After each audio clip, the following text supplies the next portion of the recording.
Om Namo Bhagavate Vasudevaya. Om Namo Bhagavate Vasudevaya.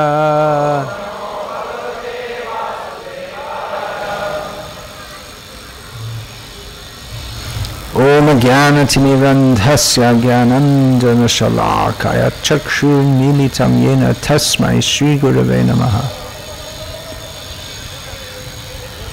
Nama Shrishtam Nanamapi Shakti Putra Matra Swarupam Rupam Tasya Gojam Urupuring Maturing Goshtavatim Radha Kundam Girivaramaho Radhika Madhavasham Prapto Yasya Pratitha Kripaya Shri Gurum Tam Natos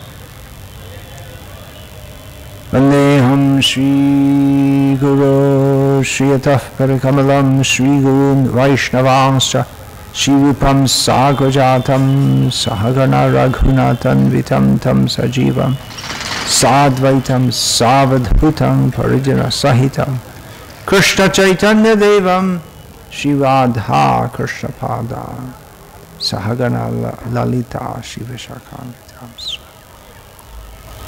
Hare Krishna Krishna Krishna Hare Hare Hare Rama Rama Rama Hare Hare.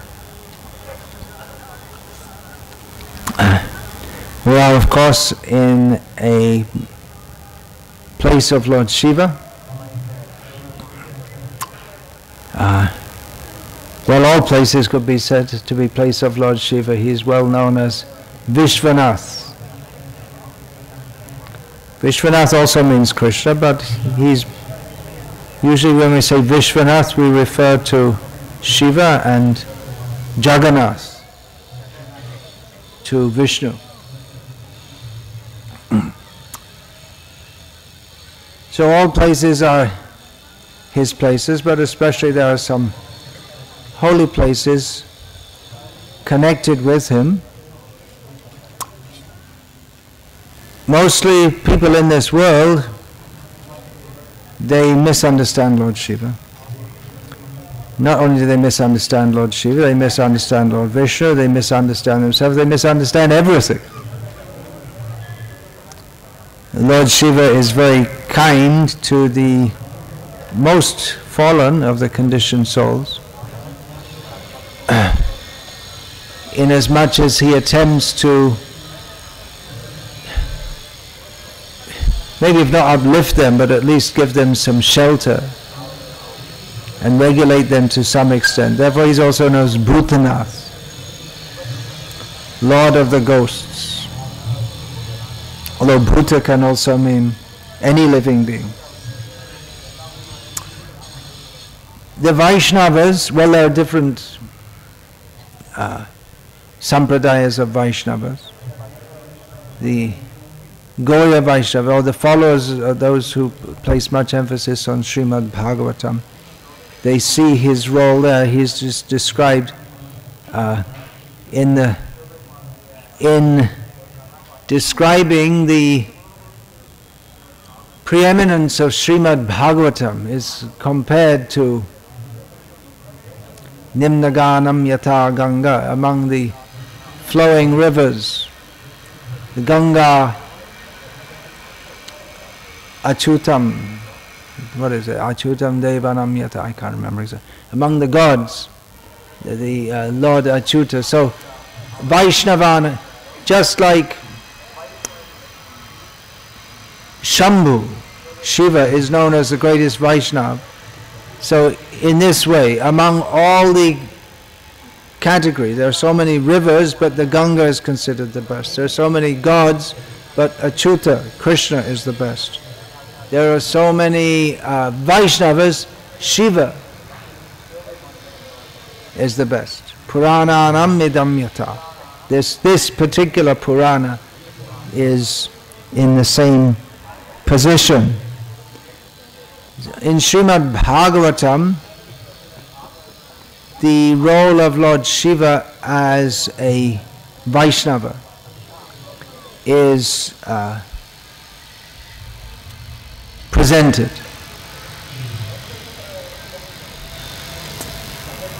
There are many prayers, chanting the song of Lord Shiva, many prayers of Lord Shiva, in which, as we find in many of the prayers of Bhagavatam, they are praising the Supreme Lord by making statements that we would call philosophical statements about him. They praise his qualities, especially his greatness, how he is Bhagavan. Srimad Bhagavatam describes how he is unique above all other living beings, including Lord Shiva. And Lord Shiva is considered the greatest Vaishnava. Sometimes that's considered controversial, but it is a statement of the Bhagavatam, because in different places we'll find different Vaishnavas, they're considered the greatest. And different Vaishnavas, they may have great respect for a particular other Vaishnava and say he's the best, as we find in Brihad Bhagavatamrita, which expands the topics of Srimad Bhagavatam. We find that one devotee is considered by another devotee to be the best of devotees, and then when that devotee is questioned about this, he says, no, actually someone else is the greatest devotee. And then when he's questioned about, no, someone else is the greatest devotee. When we're measuring infinity, who is the greatest? All of them have infinite. Vaishnav means they have infinite love for Krishna. Still, mathematically, it's easily provable that some sets of infinity can be greater than than other sets of infinity. But anyway, in our position of infinitesimality, if there's such a word, we are in a position of being very closed up. Our consciousness is just closed up. We're not open to the infinitude of Bhagavan. In a very closed-minded, small-minded mentality. That's Bhaktivinoda Thakur in his Chaitanya Shikshamrita describes the development of consciousness. In the beginning stage, our consciousness is very closed up. We think in terms of I, me and mine, and even if someone is a great welfare worker of this world, feeding people and opening hospitals, but their whole consciousness is restricted to the understanding of reality being this mediocre planet in the whole material existence, which is it's all mediocre at best. It's forgetfulness of Krishna means that our consciousness is practically like being unconscious. Achaitanyam idang vishvam. We're all as if we're not conscious of actual reality. We are Satchidanand, but we are unconscious of our position of eternality, truthfulness, reality, clear consciousness, clear knowledge, and bliss. We're cut off from that. Just a little bit of consciousness comes through, and that's also perverted.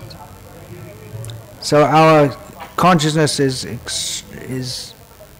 infinitesimal. And to be Krishna conscious means to be conscious of the infinite.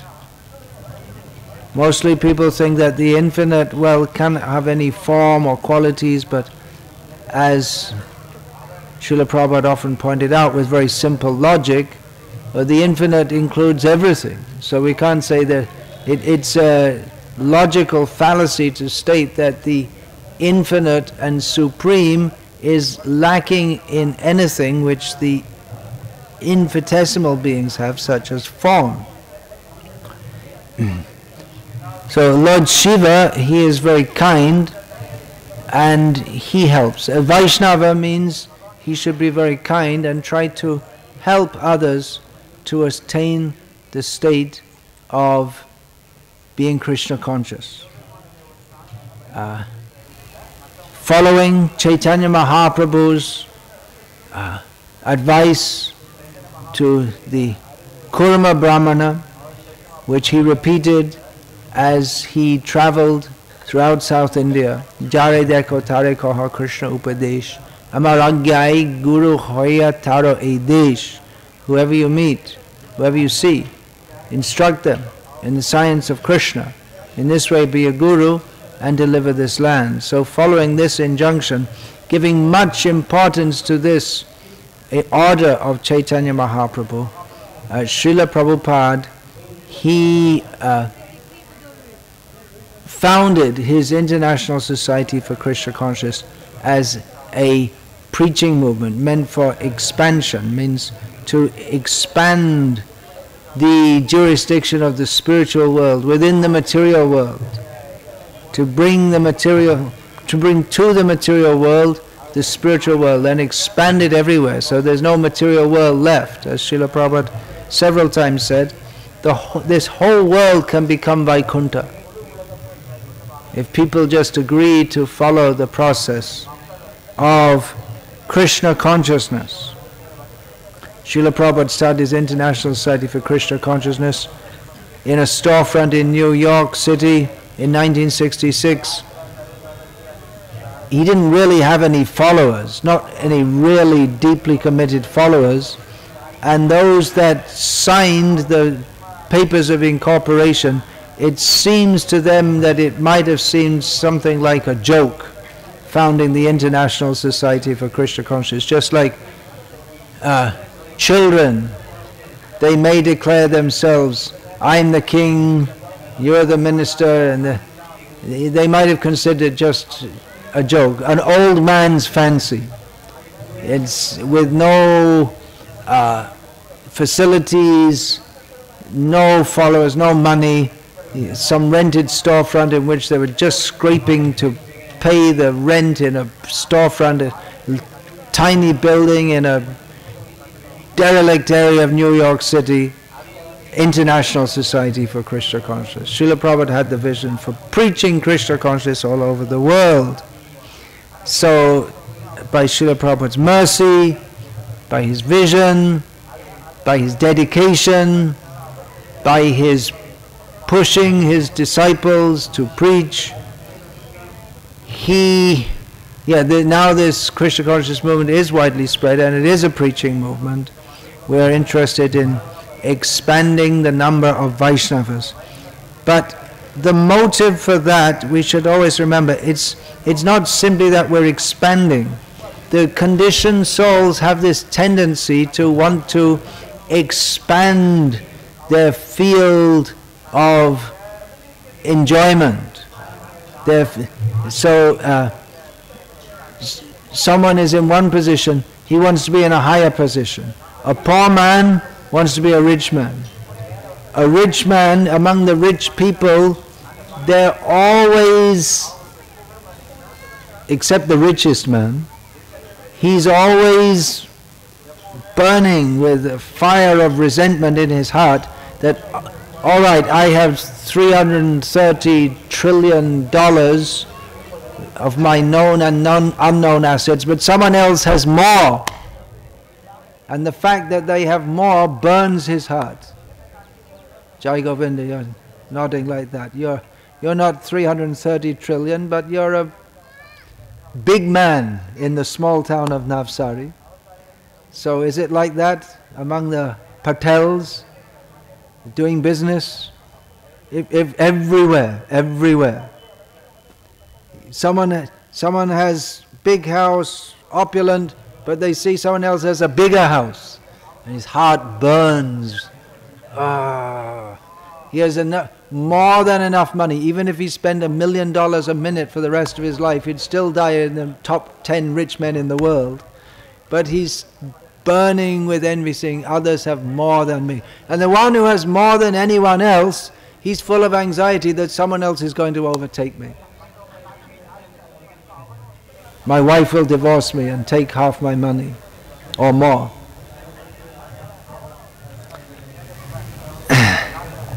Now this is the material world where everyone wants to expand and expand more and show, I've got more than others. So our preaching should not be on that basis. We cannot actually preach if we do so with a materialistic outlook. If we do so with the idea that now I'm expanding my territory, now I'm expanding my followers, I'm showing myself to be more than others. We can take this pure philosophy and practice of Krishna consciousness and promote it here and there and bring people to Krishna consciousness with almost completely materialistic attitudes. But the problem is that even though people do it is possible to bring people to Krishna consciousness, especially in India. I mean, if you can get people to follow, I shouldn't say the names here because it's a public place, but you can just choose your own bogus guru. If they can do anything and say anything and get people to follow them. Of course, in Krishna consciousness we have some rules which makes it more difficult. But people will come. But they'll also be infected with the same mentality. They'll also expand more and more, and it all looks very good.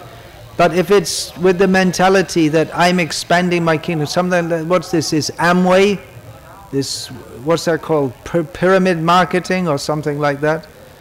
Then I have so many under me, and then they have there's someone else on a certain level, they have under them.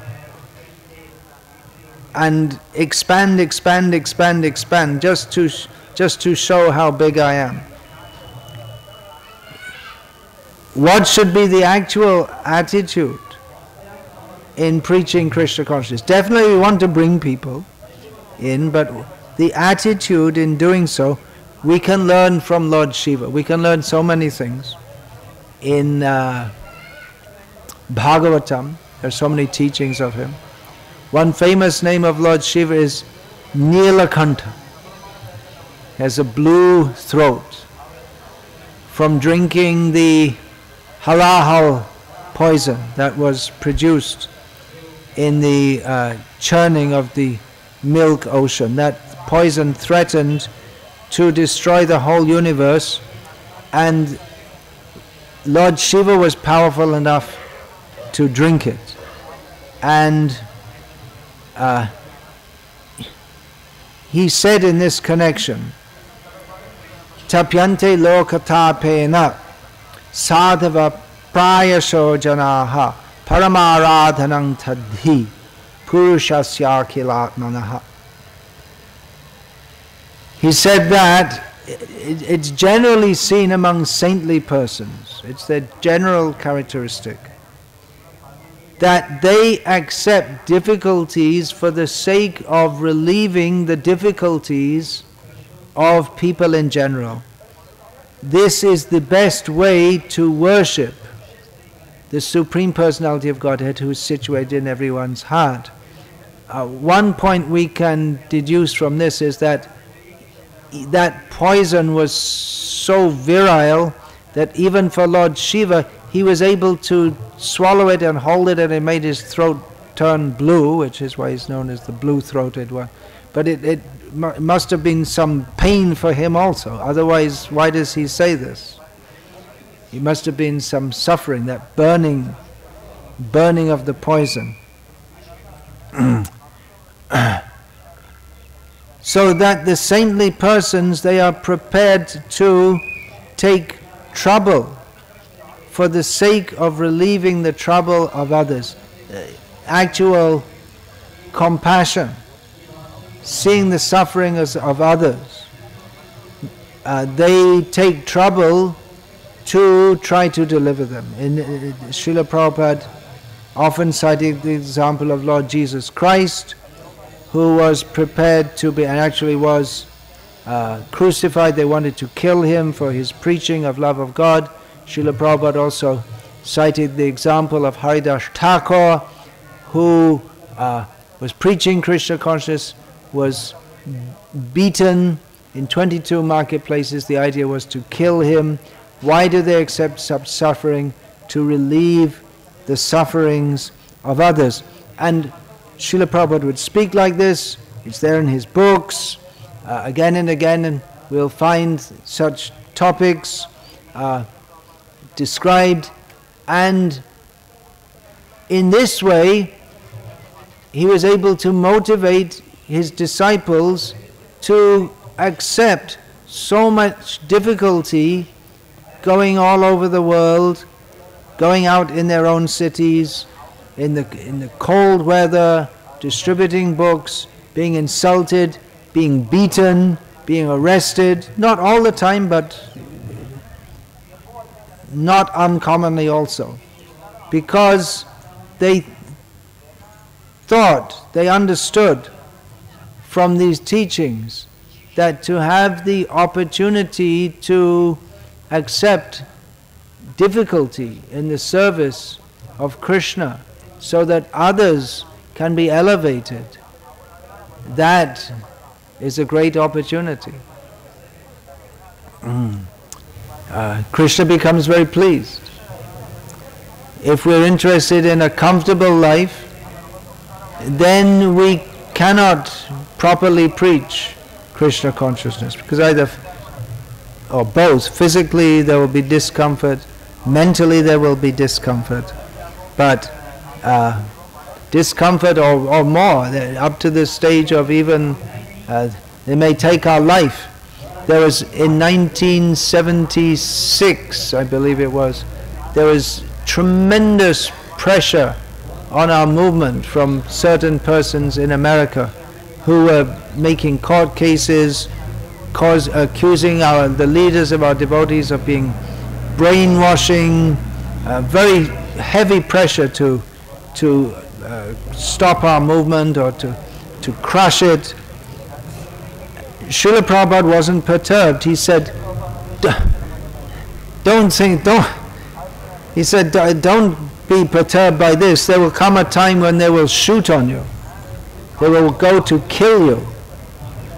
Srila Prabhupada expected that there would be more action against us. He sometimes said, I'm surprised that the governments of the world, they don't try to stop me. Because if you see his message, if this message becomes popular, then all the brothels and the slaughterhouses, the distilleries and breweries, they'll all have to close down. Then where will be the economic progress? It will. Yesterday, in Veraval, I saw one poster advertising. What was it? Something Gujarat. They used to say Garvi Gujarat. Now they say something else. What's the latest slogan? Vibrant. What's the Gujarati? Anyway, something like that. Vibrant Gujarat. It was written in Gujarati. So they had a picture of Somnath temple. They had a picture of some industry, and they had a picture of fishermen bringing in the fish. That's part of the Somnath life. So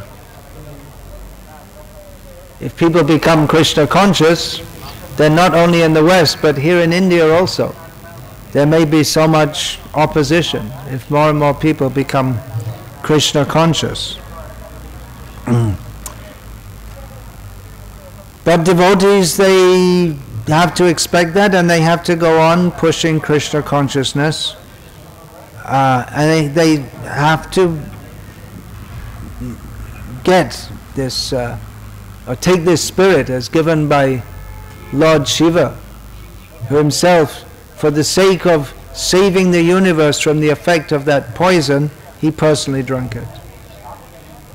He accepts the austerity of being Bhutanath. He has to, sometimes people criticize, he's living in the cemetery and surrounded by all ghostly kinds of people. That's his mercy on them. they're not ready for a higher level of Vedic culture, but at least they have faith. Of course, it's not that all worshippers of Lord Shiva are like that. But that's one aspect of Lord Shiva. Similar statement, there are many, many statements in Shastra as how a Vaishnava is one who accepts difficulties himself for the benefit of others. And we see, apart from the statements of Shastra, that was practically manifest in the personality of Srila Prabhupada. And he expected his disciples to also do that. He pushed them to surrender to Krishna, to work very hard to preach Krishna consciousness. But his own example was so inspiring that he himself was working harder than any of them. So he inspired his disciples to work hard, to accept all kinds of difficulties. He had heart attacks on the ship coming over. Even to get out of India, he had to so much difficulty to go, to get the permission to leave, to get the passage. He had heart attacks. You might have thought after the heart attacks on the ship, he would think, okay, I'll just recover in America and get back to India, so I have to go and die in Vrindavan. But Krishna himself appeared and informed him that he appeared as the 10 avatars in a dream and told Srila Prabhupada, we're rowing your boat. They were rowing the boat in which, so he took assurance. So many difficulties. He might have thought, of course we shouldn't speculate about the pure devotees, but practically the first people who were coming to him, they were similar in many ways to the ghosts who surround Lord Shiva, in the mode of ignorance, drugged, involved in illicit sex, very low consciousness. But Srila Prabhupada found in them also a spark of interest in Krishna consciousness and fanned that spark. So many statements. Paradukha Dukhi, Sanatana Goswami is described as being one who is unhappy in the unhappiness of others.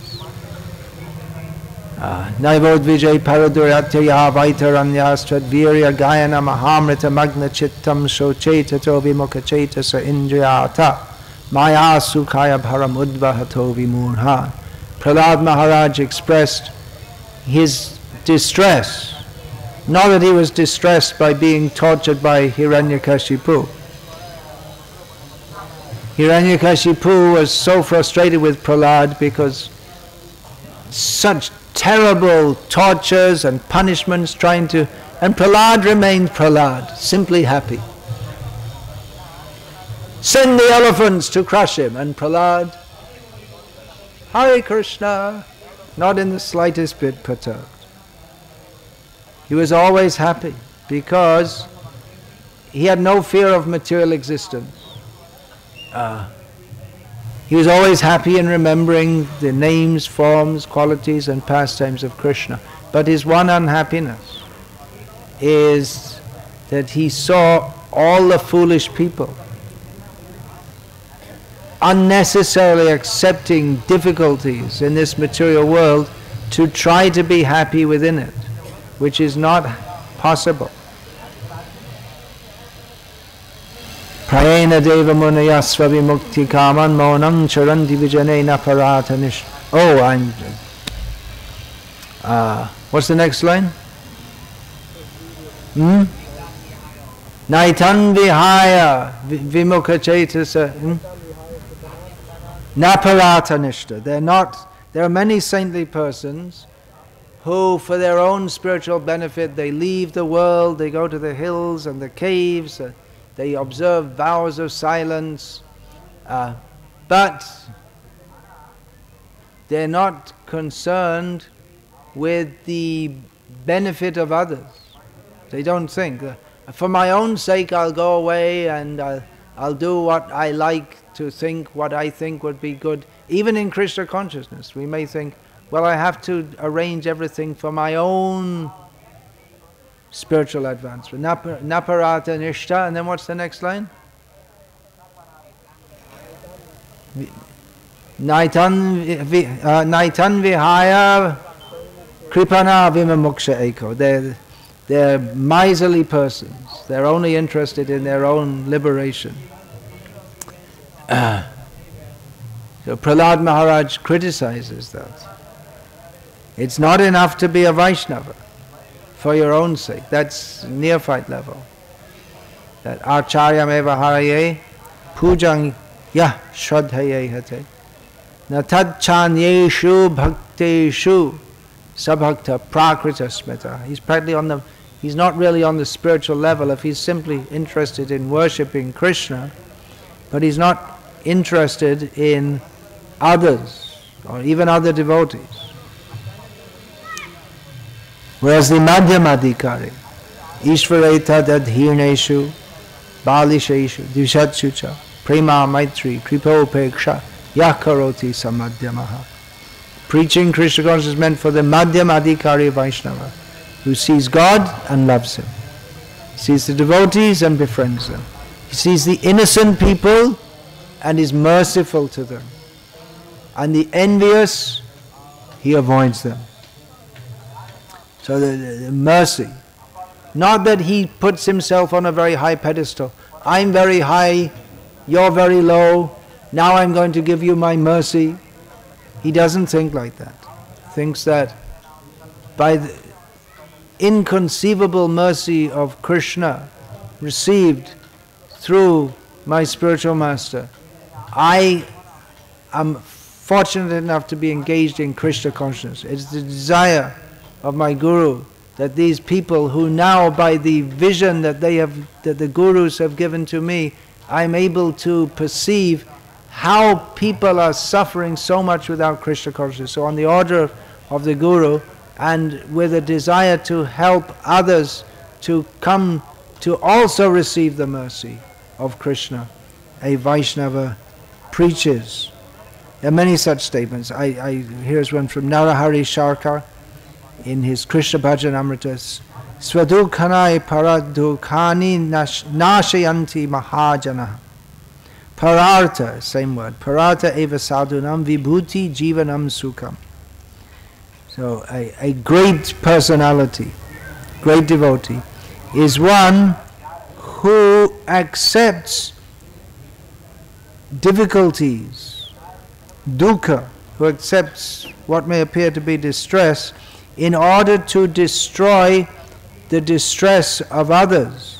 Seeing others are painful, they're suffering, they're in various ways. He knows that Krishna consciousness is the only way to fully and properly benefit them. So he accepts the pain that will come by trying to convince these mad people, insane people, you can be happy by Krishna consciousness. If you tell them, they become upset. It becomes very difficult to do so. But a great person accepts that difficulty, and doing so for the benefit of others, acting in such a way for the benefit of others, is the vibhuti, or the decoration or opulence, the jivanam, the very life of such a great personality. And it is his pleasure. It is his pleasure to accept difficulties for the sake of uplifting others. There's a very beautiful verse. There are so many unlimited beautiful verses. Here is one from Vivek Churamani, which is not recommended reading for Vaishnavas. Mayavadi Bhashya Shunle Hoy Sarvanash. Vivek Churamani is a work by Shankaracharya, or ascribed to him, which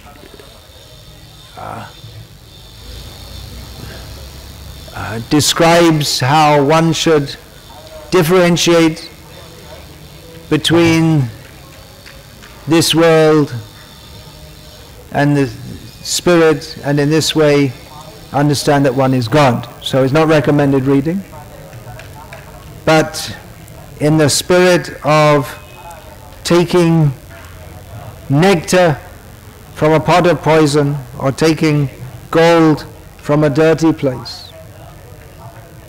Shankarites would be very unhappy if they heard this, but it should be said.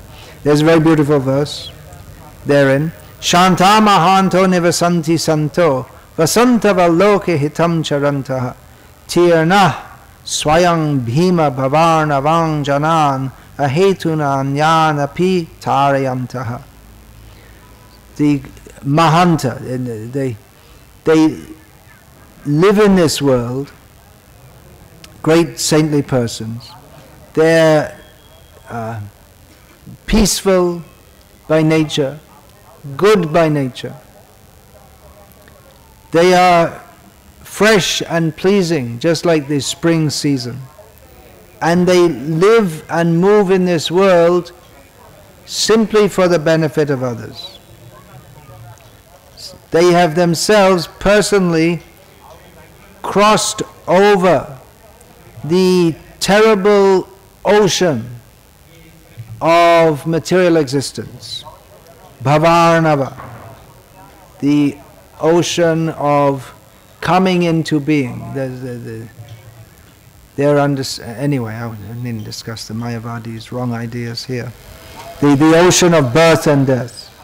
And without any cause other than to benefit others, they live in this world. They try to uplift others.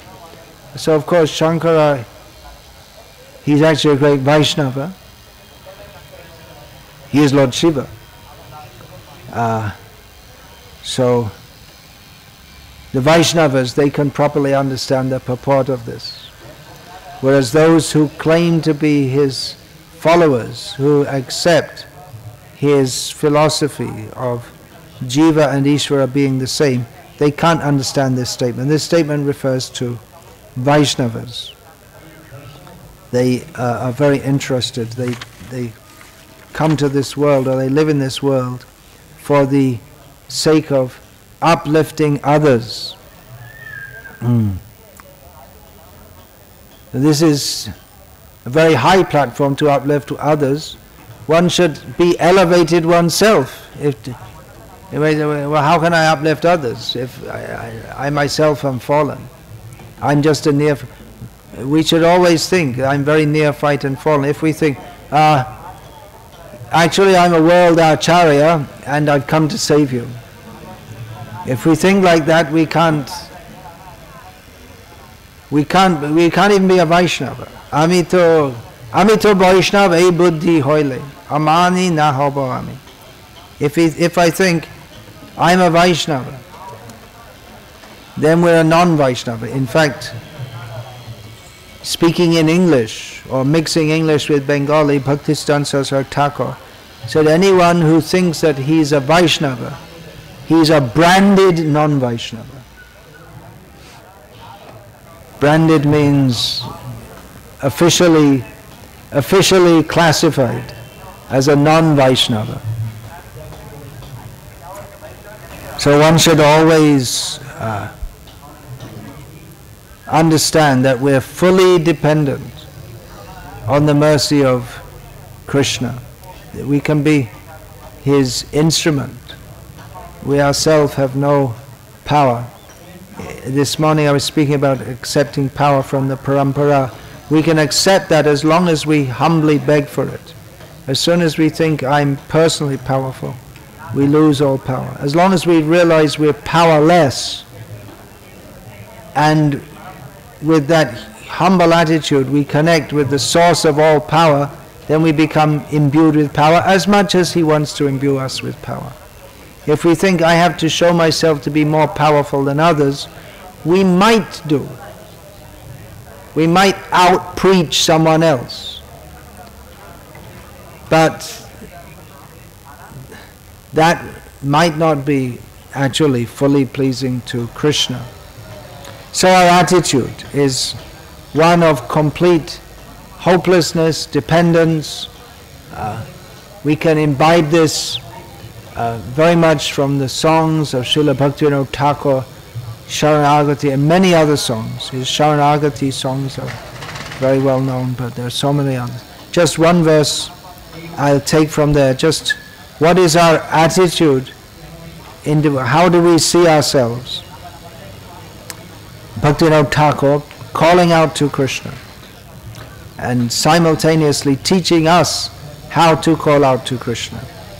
Ebe shunu Prabhu, amigati heen, bhakati binoda koi, tava kripa bina shakali nirasha, deho more padashray, tomara charan bina kichu daham, samsare na achaya. He said, now listen to me, Krishna, Prabhu, my Lord. Please listen. He's calling his attention. You have to listen to me. He invokes his right to be listened to by the Supreme, not in pride but in helplessness, because he has no other shelter, as he will say. I have no, amigoti hin. I have no, except you. There's nothing. Bhakti Vinoda Koi. He says his own name. It's me. I'm calling to. It's a personal prayer. It's not a generic prayer. That philosophically I understand that, yes, okay, so all right, I'll pray. But it's a call in a personal call in helplessness to Krishna. Without your mercy, everything is hopeless. Everything, nirasha, everything is.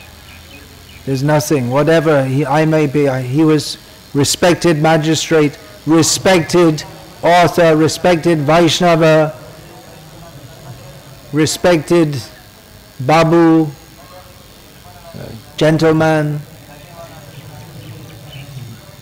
beloved father of so many children, but he feels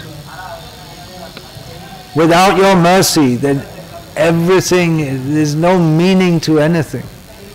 There's nothing. So he prays, or rather he demands, Deho more padashri, give me the shelter of your lotus feet. He appears to be very competent himself, magistrate, respected person, but he feels himself completely helpless and demands the shelter of Krishna's lotus feet.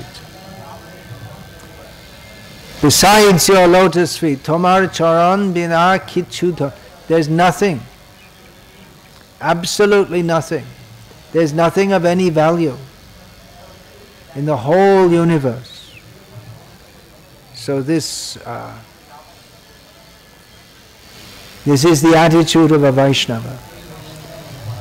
Externally very active, trying to uplift others, internally feeling himself completely hopeless and helpless, dependent on the mercy of Krishna.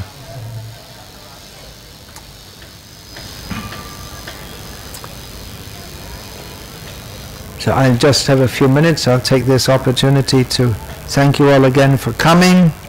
Thank you for all your activities in devotional service throughout the year. This year, or the last year, has been for book distribution a year of tremendous increase in many places. There are devotees here from London, United Kingdom. There, the tremendous increase in book distribution from Brno in Czech Republic. There also, they had great increase in book distribution. Here in Gujarat, this year, so many more books, more devotees taking up the distribution of Srila Prabhupada's books. Unprecedented book distribution in Salem, Hyderabad, But of course there's so much more scope. Sometimes I feel surprised. How is it that we're selling so many Bhagavad Gitas when we've already sold so many? You'd think that everyone would have, but no, there are so many people who don't have them. There's still so many more who don't have them. Just like yesterday, Radhesh Prabhu announced first time in Veraval, Harinam Sankirtan. It's not the first time, but it's the first time in many years that there's been big Harinam Sankirtan. There used to be traveling parties going all over Gujarat, and definitely they must have come here many times, and they sold so many Bhagavad Gitas. That was a generation ago. It needs recovering, and the recovering, we need to cover it all again. And Gitas, then we also have to distribute small books, or all. We shouldn't think only Gita. The small books, we can put them in packs of 100 rupee packs, 5 books, 6 books together. So much important instructions and signs of self-realization. Life comes from life. Perfect questions, perfect answers. Very easy for people to access.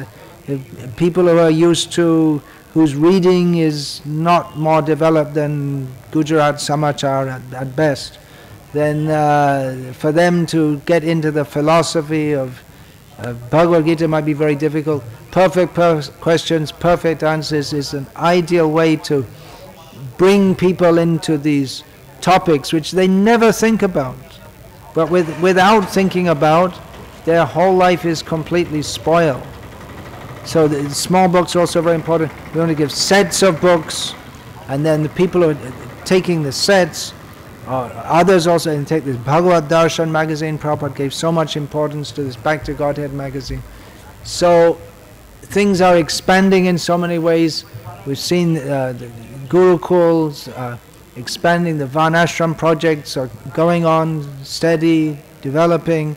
There's so many good signs. But there's so much, much, much more to do. We can't do it all. We're seeing the Gurukul children and hoping, investing so much energy in them, that they should take it forward. Some of them are coming forward for initiation now. Day after tomorrow, some of the Gurukul boys are being initiated. But they should also realize now you're not a boy. Now you have to accept full responsibility for your own spiritual development and for pushing on the mission of Srila Prabhupada and Chaitanya Mahaprabhu. So I thank you all for your efforts, all of you, in the year past. Again, there are monkeys, and big monkeys with big rocks, and there are squirrels pushing sand. Everyone has to act at their own capacity. There are many, many services in Srila Prabhupada's mission. Personally, I have to thank those disciples who are also helping me in my personal service within Srila Prabhupada's mission.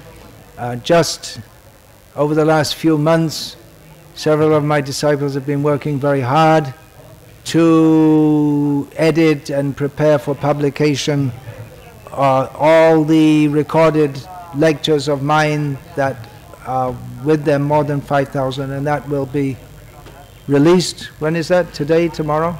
Tomorrow? Is it? Anyway, today, tomorrow, they'll be made available, which is it helps me in my preaching, because I have certain things to say in Srila Prabhupada's service, which the more widely it's spread, the more widely it's broadcast, the more effect it has. And practically we're seeing that since some years ago, Madha Prabhu had the idea to put my lectures on the internet, and devotees in various parts of the world, some devotees have been appreciating that. Madha Prabhu has gone on to make his life service promoting all the audio and video recordings of Srila Prabhupada in various ways to very seriously promote the glories and teachings of Srila Prabhupada. Also many thanks to devotees who are helping me in my book production. My latest book, that Women, Masters and Mothers. Is that the latest one? Did anything come out after that? No. Lekha Mala came out? Didn't come out yet. Tomorrow another one's coming. Okay. That is undoubtedly the most controversial of my books. We find that some devotees, they find that the one word sums it all up, horrible. And others are very much appreciative, to the extent that even there's someone wants to take initiation from me on being inspired by that book. It's really divisive. It brings into focus the cultural divide within our movement. It's very difficult for some to accept it, and for others they highly appreciate it.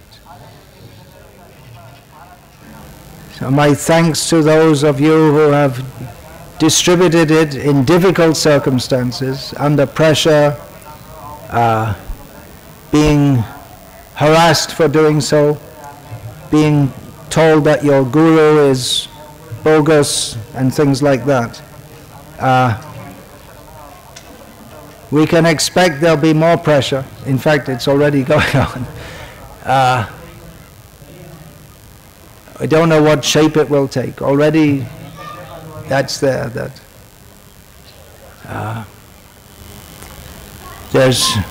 there will be more pressure that on myself personally and on those who try to promote this message, who want to say that, well, it's all bogus, you're simply speculating and this is all wrong. So, to inoculate yourself from such attacks, you may read the book. Some who read it and it's very difficult, they don't accept. They find it doesn't fit their understanding of Krishna consciousness. And others read it and think, oh, that's it. That's what I need to hear and understand. It's about social issues connected with Krishna consciousness. Actually, the main subject of the book is not really the role of women at all. That's like a hook to catch the attention. But the main, or the core, that is much discussed, but the most important topic, of which the role of women is a subtopic, is the social direction of our movement. Should we generally merge with the broader society, which Srila Prabhupada certified with the eyes of scriptural wisdom, he certified it to be a demoniac society, or should we present the Varnashram alternative, which Srila Prabhupada told us to do? Of course, you could say there's a third path also, the middle path, in which we try and introduce Varnashram to some extent, and on the other hand we have to work within the present society as well. Well, if we come to that stage, that's already advancement on the present direction of our movement, which is not, has been closed to Srila Prabhupada's mandate to establish Varnashram communities.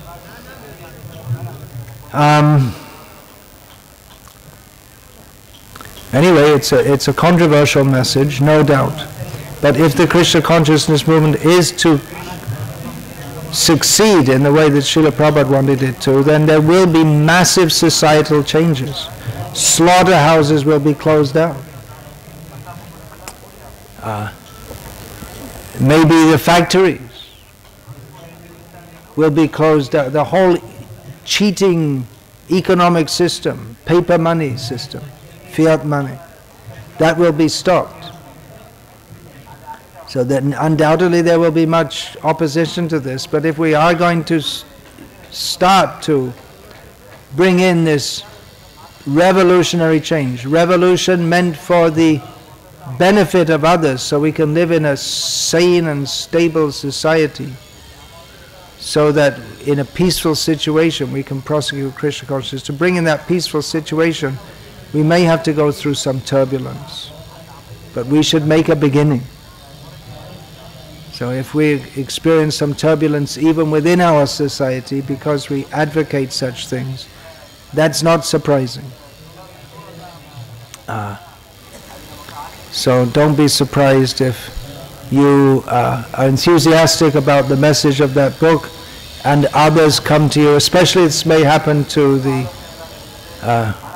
female devotees, others will come to you and try to deprogram you and tell you, no, it's all wrong and you shouldn't follow all this. It seems that the next year will be an interesting one. It's always interesting, Krishna consciousness, but